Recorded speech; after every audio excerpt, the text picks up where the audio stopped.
Right everyone, we're going to talk about the Lanshan Pro 2 today.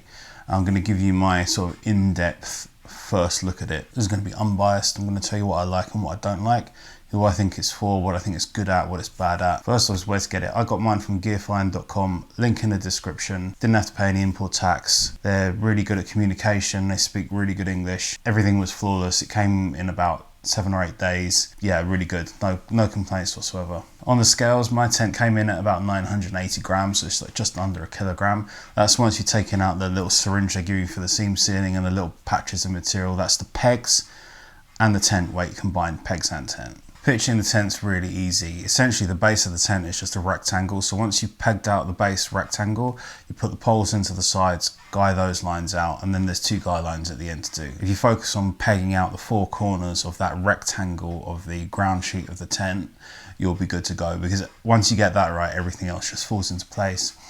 I timed myself pitching it, and the average pitch time is roughly between 4 and 5 minutes. It might take you a little bit longer though on the uneven ground. It's an easy pitch and it's quite quick. I would just practice it a couple of times before you go out with it, just so you're familiar with the process. You can pitch the tent at different heights according to what height you put your trekking poles at. Normally you're at 120 centimeters, that gives you a good amount of ventilation, but if it's really windy or if it's particularly cold, you can bring that down to 115 centimeters on the poles, and that will lower the roof height and close the gap up at the ground level as well, but you'll get more condensation if you do that. And once you've pitched the tent, what you find you'll get inside is a really good amount of space. There's a decent amount of headroom in the middle.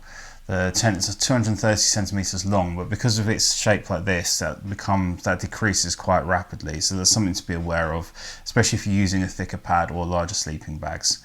But you've got a good amount of space inside, and you've got a reasonable amount of vestibule space. If you're enjoying this video so far and you find it useful, please subscribe to my channel, because I've got lots more videos coming out, and a thumbs up and a comment would be appreciated as well. Another thing with the vestibule area is where the doors work. They use this hook system to hook the doors onto, and the way I see it is that for me it's a little bit of a fiddly thing, but what I'm probably going to do is have one door on each side permanently attached to that, and then just use the zip to close it. It is fiddly to do, it's annoying, I don't like it. I've seen some people replace them with metal ones. I'm considering just like doing away with the whole bit there and just using the zip to close it, because the Velcro is quite strong, and I think that there might be a better way to do it. I think whilst Lanshan 2 Pro is a 2-person tent, I personally think that this just excels as a really spacious 1-person tent. You could use it as a 2-person tent, but I would just say with it being this lightweight, why, if there's 2 of you, just get one each. You'd have a nicer time of it. I think it's probably a bit too small for 2 people to use in any sort of comfortable way. You could do it, especially if you were partners, then I think that would be probably easier.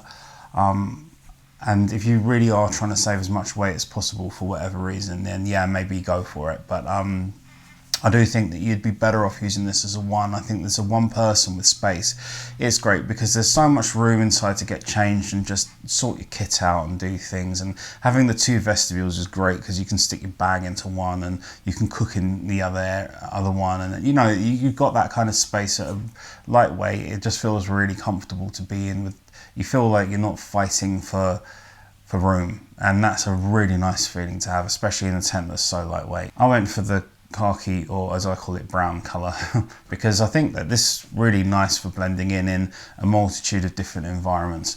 Green works really well, but not many companies make a really good green colour. You'll find that the brown blends in nicely into a lot of different environments. So when it comes onto condensation, any small tent is going to suffer from condensation. That's just a fact. And I think with this being a kind of it's a pyramid shape, I guess, or whatever, but it's more like a sort of a dome shape. You're creating a sort of a vertical funnel.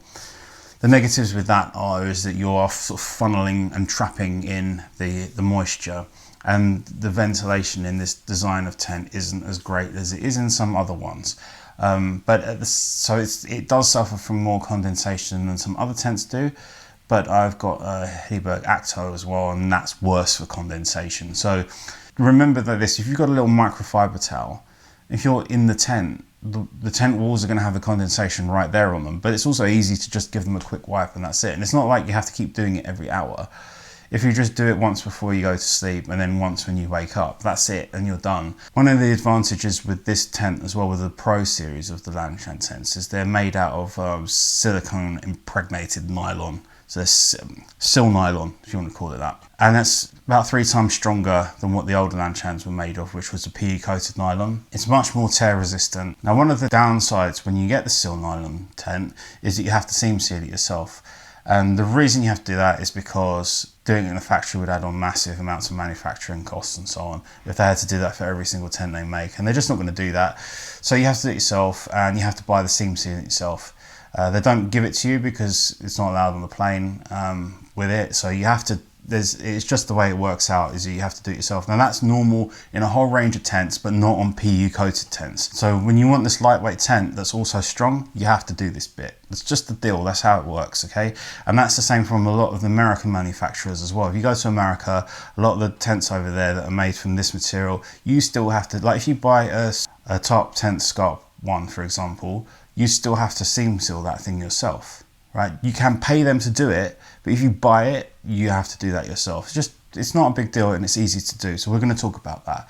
I'm going to simplify down the seam sealing for you. I was going to do a demonstration video on this, but it's not really worth doing. It's really simple. If you don't turn it into a big deal in your head and just do it, it's not a big deal. You need to seam seal all of the stitching. It's the stitching where the tent will leak. It's not the walls. And what you need to do is just go over the stitching with some silicone sealant.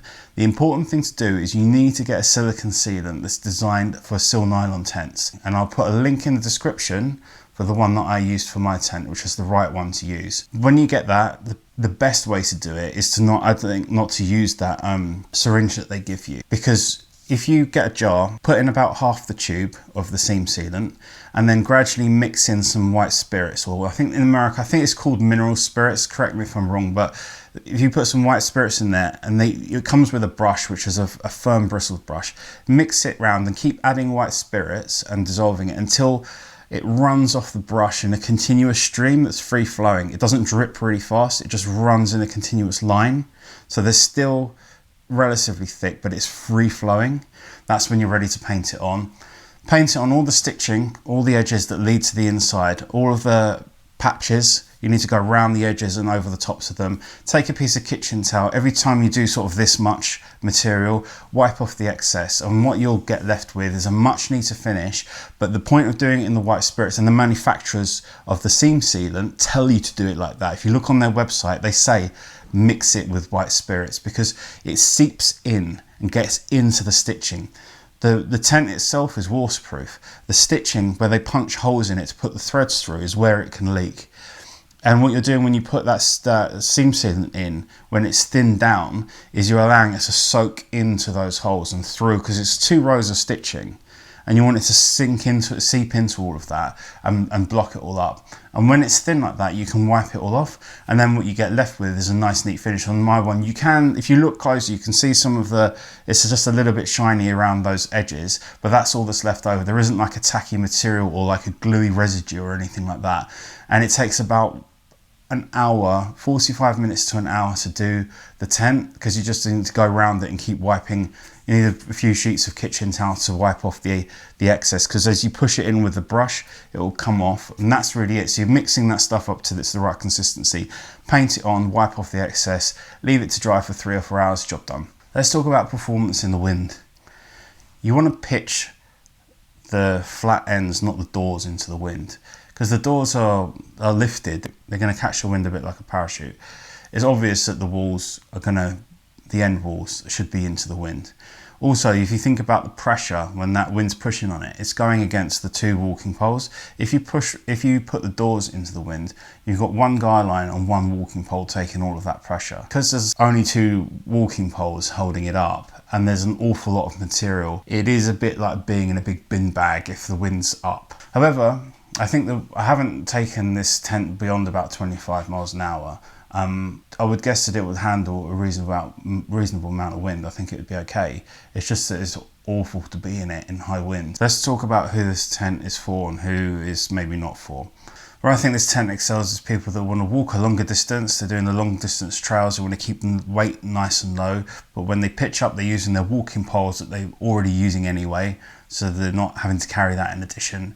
They're pitching up, nice and stealthy colour, easy to pitch, get inside the tent, tons of space to sort themselves out. It's a nice shelter for that, and they're probably using it in the warmer months of the year, and maybe into, like, it's from spring to autumn, but maybe not so much in the winter. I think it excels at that. You could use it outside of that, but I think that's where it really excels. Where I think it comes undone is in everything else. I think that there would just be more comfortable and better options. I'd rather go to a double skin tent with two walls, an inner tent and an outer, and increase the weight and have a more comfortable experience, and probably something with more poles that will give it more stability in the colder months in the winter, maybe when the wind's higher, or if you're going up at altitude. It would be I'm just talking about my preference.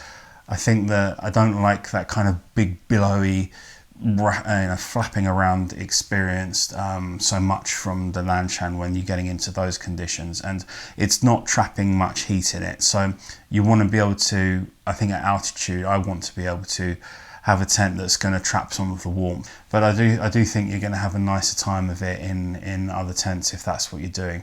So yeah, this is for those long distance hikers, and I think that's or people that are doing more distances, lots of up and down. If you're going on those kind of trails and so on, and if you can pick your spots a bit, I think it's a great tent for that. I think it's really good, and in comparison to the competition that's out there, I think this is a really good option because of the price to performance that you get. So if your money, you're getting a lot. You're getting really a lot of tent for that money, and I don't know what you'd get other than lighter weight with more expensive tents. So I think if you want to get most of what those other tents are doing at a lower price, this is your option, especially if you've got another tent for colder months. Just get this and be done with it and crack on with it. I think you'll be happy with it.